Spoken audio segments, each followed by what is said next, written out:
Hello friends, welcome to our video. In this we are going to see the sentence I steal time for myself. நான் நான் இல்லை எனக்குன்னு சொல்லலாம். Time அப்படின்றதுக்கு தமிழில் நேரம், ஸ்டீல் அப்படின்னா திருடுவது. இந்த சென்டென்ஸ்க்கு இப்போ தமிழில் நான் எனக்காக நேரத்தை திருடுகிறேன். எங்கள் தமிழில் கொடுத்த மீனிங்கில் நான் மிஸ் ஆகிட்ருக்கேன். Sorry for that. I steal time for myself அப்படின்றது நான் எனக்காக நேரத்தை திருடுகிறேன். அதாவது நமக்குன்னு கொஞ்சம் டைம் வேணும் அப்படின்னு சொல்லுவோம்ல, அந்த டைம் தான் இதை மீன் பண்ணி சொல்கிறோம்.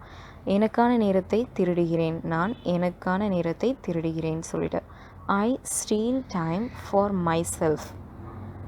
இப்போ சென்டென்ஸ் நீங்கள் என் கூட சேர்ந்து ரிப்பீட் பண்ணலாம். I steal time for myself. Okay friends, thank you for watching our video. Please do like, share, subscribe, comment below views. Have a great day. Thank you for watching.